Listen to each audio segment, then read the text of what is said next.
लग्नाची बेडी या मालिकेच्या आजच्या भागामध्ये आपण पाहणार आहोत. राघव आणि सिंधू बोलत आहेत. सिंधू राघवला स्पष्टपणे लग्नाला नकार देत आहे. पण राघव म्हणतोय की मला लग्न तर तुझ्याशीच करायचं आहे. ही गोष्ट बाहेरून मधू पाहत आहे. कृष्णा आणि राघव पुन्हा एकदा जवळ आलेले आहेत. पुन्हा एकदा एकत्र आलेले आहेत आणि लग्नाविषयी बोलत आहेत. आणि इथं कृष्णा काही बोलत नसून राघव मात्र तिच्याशी लग्न करण्यासाठी बोलत आहे. कृष्णा त्याला म्हणत आहे की तुला पण सांगितलंय ना की आपण फक्त लग्न सल्लूशीच करणार आहे. तेव्हा राघव देखील आता सल्लूसारखं करताना आपल्याला पाहायला मिळतोय. आपण पण सल्लूसारखा दबंग आहे असं म्हणून दबंगप्रमाणे त्याने पाठीमागं गॉगल अडकवलेला आहे आणि दबंगप्रमाणे काही स्टेपसुद्धा तो करून दाखवत आहे. कृष्णाचं प्रेम जिंकण्यासाठी राघव चक्क माकडचाळे करतोय ही गोष्ट मधूच्या लक्षात आलेली आहे. कृष्णा देखील राघवच्या या गोष्टीवर फिदा झालेली आपल्याला पाहायला मिळतंय. कृष्णाला राघवनं केलेले स्टेप खूपच आवडतात.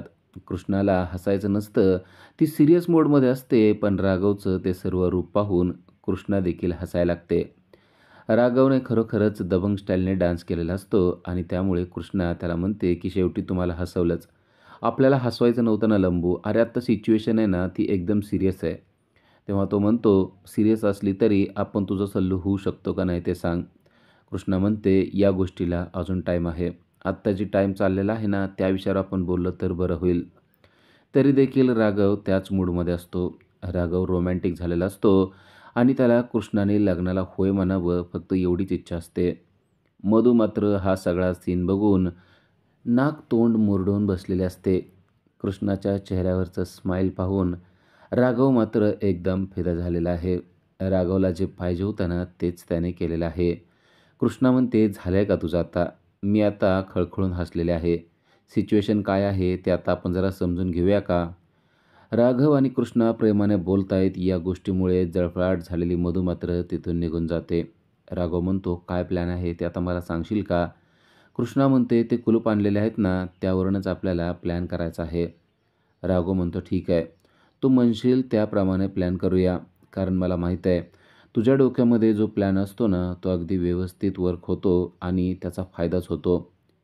त्यानंतर आपल्याला पाहायला मिळतं की इकडे रुक्मिणी स्वतःच्या रूममध्ये आवरत असते. आता तिने साडीसुद्धा नेसलेली असते आणि तिला शकुंतला बाहेरून हाक मारत असते. तेव्हा ती बाहेर येण्याचा प्रयत्न करते. तेव्हा तिला जाणवतं की तिची रूम कोणीतरी बाहेरून लॉक करून टाकलेली आहे. हीच गोष्ट सेम टू सेम अवनीबरोबर सुद्धा घडलेली आहे. अवनी बाहेर येण्याचा प्रयत्न करते. तेव्हा तिला जाणवतं की तिच्या रूमला कोणीतरी कुलूप घातलेला आहे. ती दरवाजा वाजवते, दरवाजा उघडा म्हणते, पण कोणी देखील दरवाजा उघडत नाहीये. रेश्मा आणि ऋतुजा याच गोष्टीनं आश्चर्यचकित झाल्यात की आपला दरवाजा नक्की बाहेरून कोणी लॉक केलाय. पंडितजी मात्र संतापात आहेत. पंडितजी म्हणतायत आत्ताच्या आत्ता सर्व सवासनींना बोलवून आणा, कारण पूजेचा मुहूर्त जर का टळून गेला तर ही पूजा करणं मला शक्य होणार नाही. मग तुम्हाला जे काही साध्य करायचं आहे ते या पूजेतून साध्य होणार नाही. आणि आता पंडितजीच्या समोर स्वतः सिंधू उभारलेले आहे. गुरुजी तुम्हाला ही पूजा करायची आहे ना तर ती होणार, पण ती आपल्या स्टाईलनं होणार असं म्हणून स्टाईलमध्ये बसलेली सिंधू त्यांना पूजा कशी करायची आणि कशा पद्धतीनं होणार ते सांगते. आणि त्याचबरोबर एक जोरात शिट्टी वाजवते आणि शिट्टी वाजवल्याबरोबर रत्नपारखीच्या घरातून रत्नपारखीचे रत्न म्हणजेच राघव, रत्नाकर आणि ऋषभ पूजेचं ताट घेऊन पंडितजींच्या समोर उभे आहेत. पंडितजींना हे सर्व पाहून मोठा आश्चर्याचा धक्का बसलाय. हे काय चालू आहे असा प्रश्नच त्यांना पडलाय.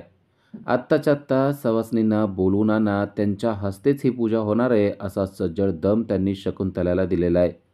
शकुंतला देखील हवालदिल झाली आहे, कारण आता रत्नपारखींचे घरातले पुरुष मंडळी ही पूजा करणार आहे असं त्यांच्या लक्षात आलेलं आहे. राघवला मात्र आठवतं की आपण काय केलेलं आहे. राघव म्हणतो या कृष्णामुळे मला काय काय करावं लागेल काय सांगता येत नाही. कारण सर्व महिला पूजेला येतील या गोष्टीच्या भीतीने राघवने सर्व महिला कुटुंबियाच्या रूमला बाहेरून कडी लावून लॉक देखील लावून टाकलेला आहे. हीच तर कृष्णाची आयडिया होती आणि राघवने लॉक लावून किल्ला आपल्या जवळच ठेवलेल्या आहेत. इकडे पंडितजी म्हणतायत की लवकरात लवकर पूजा सुरू करायची आहे आणि रत्नपारखीच्या घरातील तर पुरुषच पूजेसाठी हजर झालेले आहेत. तेव्हा पंडितजी चिडतात आणि शकुंतलाला म्हणतात, "तुम्ही काय मला गंमत करायला इथं बोलवलं आहे काय? आत्ताच्या आत्ता सर्व सवासणींना बोलवा." तेव्हा त्यांच्यासमोर बसलेली कृष्णा म्हणते, की "पूजा तर होणार, पण आता ती फक्त या पुरुषांच्याच हस्ते होणार."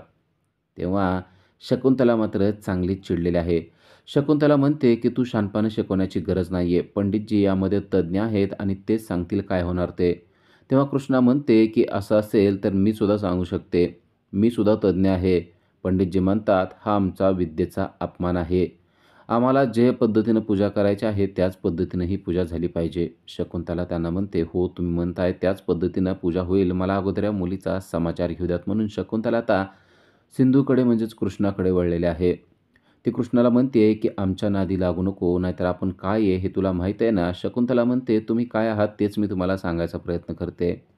तुम्ही देखील एक स्त्री आहात आणि स्त्री जन्माची तुम्ही सन्मान करण्यापेक्षा स्त्री जन्माचा अपमान करताय ही गोष्ट तुमच्या काय लक्षात येत नाही? ही पूजा तुम्ही मुलगा व्हावा यासाठी करतायत, इथंच मोठा स्त्रीत्वाचा अपमान तुम्ही करताय. हे का समजत नाहीये?" शकुंतला म्हणते, "आम्हाला शहाणपणा शिकवण्याची गरज नाहीये. आमच्या घराण्याला मुलगाच पाहिजे म्हणून पूजा आम्ही करतोय. तुझी लायकी इथं राहण्याची नाहीये, तू इथून निघून जा." असं म्हणतात. तेव्हा राजश्री कृष्णाची बाजू घेण्यासाठी समर्थपणे तेथे आलेली आपल्याला पाहायला मिळते. ही सिंधू या घरची सून आहे आणि ती इथून कुठेही जाणार नाही. ही गोष्ट शकुंतलाजी तुम्हाला समजत नाही का? अशा पद्धतीत राजश्रीने कृष्णाची बाजू घेतलेली आपल्याला पाहायला मिळते. तेव्हा शकुंतला थोडी बॅकफूटवर येते आणि म्हणते, "आम्हाला माहिती आहे, पण आमच्या पूजेच्या मध्ये-मध्ये ढवळाढवळ करण्याची काहीच गरज नाही आहे." तेव्हा राजश्री म्हणते, "ती सुद्धा या घरची सून आहे आणि ती सांगते ते सुद्धा बरोबरच सांगते. आपण स्त्री जन्माचा सन्मान करणं गरजेचं आहे." शकुंतला म्हणते, की "मला माझ्या घराण्यासाठी मुलगाच पाहिजे." राजश्री म्हणते, "तुम्हाला जे काही पाहिजे असेल ते असू द्या, पण सिंधू मात्र इथून कुठेच जाणार नाही." आता रत्नाकरनं देखील सिंधूचीच बाजू घेतलेली असते. सिंधू या घरची सून आहे, त्यामुळं तुम्ही तिला बाहेर काढू शकत नाही. आता सिंधूने शकुंतलाचा चांगलाच समाचार घ्यायचं ठरवलंय. "तू स्वतः स्त्री असून स्त्रीत्वाचा अपमान करणारी अशी कसं काय असू शकते? स्त्रीमुळे तर हा सगळा समाज आहे. अगोदर अंडं का अगोदर कोंबडी सांग बरं?" असं ती शकुंतलाला प्रश्न विचारते. शकुंतला म्हणते, "या गोष्टीचा इथं काय संबंध आहे?" ती म्हणते, "संबंध आहे. अगोदर स्त्री आहे लक्षात ठेव आणि स्त्रीमुळंच या सगळ्या गोष्टी आहेत. अजूनही पुरुष स्त्रियांच्याच पोटी जन्म घेतात. तू स्त्री असून सुद्धा या गोष्टीचा अपमान करते. चोराच्या उलट्या बोंबा." असं म्हणून शकुंतलाच्या समोर कृष्णाने बोंबलायला सुरुवात केलेली आहे. शकुंतला या सगळ्या गोष्टीनं अगदी हादरून गेलेली आहे. आपला इथं अपमान होतोय हे तर तिच्या लक्षात आलंच, पण आपण जे ठरवलं होतं ते इथे काहीच घडणार नाही हे सुद्धा तिच्या चांगलंच लक्षात आलेलं आहे. कृष्णाने मात्र शकुंतलाची चांगलीच फिरकी घेतलेली आपल्याला पाहायला मिळतेय. आपल्याला मुलगा व्हावा किंवा मुलगी व्हावी हे आपल्या हातात नसतं, तर ते ईश्वराच्या हातात असतं. या पंडितजीच्या ते हातात नाहीये असं स्पष्ट संकेत कृष्णाने दिलेले असतात. तेव्हा पंडितजी मात्र चांगलेच भडकलेले आहेत. "हा आमच्या विद्येचा अपमान आहे शकुंतलाजी. अहो, आम्हाला अपमान करायचा होता तर तुम्ही इथं बोलवायचंच कशाला? आम्ही 6 वर्ष झालं आमच्या घराच्या बाहेर पडलेलो नव्हतो. पण आता तुमच्यासाठी म्हणून आम्ही इथं आलो होतो. पण तुम्हाला आमच्या विद्येची जराही जाणीव नाहीये आणि त्याचा मान नाहीये." शकुंतला त्याला अगदी हातापाया पडून थांबायला सांगत असते, पण पंडितजी मात्र चांगलेच चिडलेले असतात. आता राघव देखील शांत बसत नाही. राघवने तर मोठा चमत्कारच घडवून आणलेला आपल्याला पाहायला मिळतोय. राघव पटकन जाऊन सर्वांना सोडवून आणतो आणि पंडितजींचं मोठं बिंगच त्यांनी फोडलेलं आपल्याला पाहायला मिळतंय. राघवने चक्क पंडितजींच्या घरच्यांनाच घेऊन आलेला आहे. पंडितजींना स्वतःलाच 3 मुले आहेत हे आता सिद्ध झालेलं असतं. पंडितजींच्या 3 मुली आणि त्यांची पत्नी राघवने पंडितजींच्या समोरच उभा केलेल्या आहे. "काय पंडितजी, हेच आहे ना तुमचं सत्य? अहो, तुम्हाला स्वतःलाच 3 मुले आहेत. तुम्ही स्वतः यज्ञ करू शकला नाही, तुम्ही स्वतः पूजा करू शकला नाही, तुम्ही स्वतः स्वतःला सिद्ध करू शकला नाही, तर मग तुम्ही दुसऱ्यासाठी काय करतायत?" असा प्रश्नच आता राघवने त्यांना केलेला असतो. तेव्हा पंडितजी चिडतात आणि म्हणतात, की "स्वतः देवानेच मला त्या मुली दिलेल्या आहेत, तर मी त्यांचा अपमान का करू?" राघव म्हणतो, "मग तेच तर आम्ही म्हणतोय. आम्हाला देखील देव जे देईल ना, ते घेण्याची इच्छा आहे.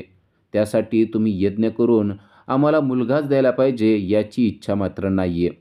पंडितजीचं बिंग फोडल्यामुळं पंडितजीचा चांगलाच अपमान झालेला असतो. कृष्णा म्हणते, "गुरुजी, आता तुमच्या लक्षात आलं ना की तुमचं काय चुकतंय ते." शकुंतला मात्र अजून तिच्याच गोष्टीवर ठाम आहे.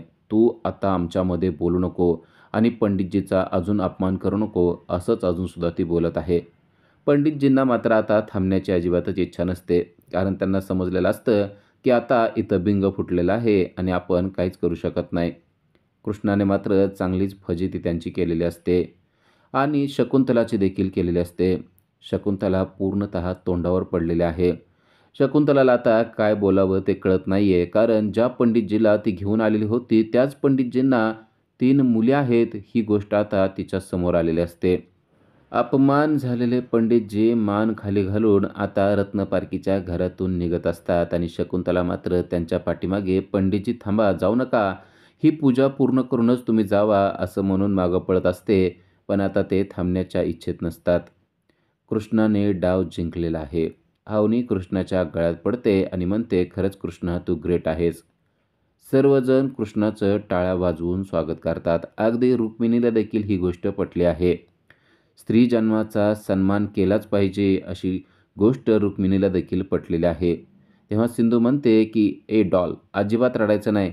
तू आपली डॉल आहे ना, डॉल नेहमी हसत राहिली पाहिजे आणि तू जर का रडत राहिली तर तुझा बेबी पण कसा रडका होईल ना. आपल्याला असा स्माइली असलेला बेबी पाहिजे." असं म्हणून कृष्णाने तिच्यापुढं स्माइली केलेला असतो.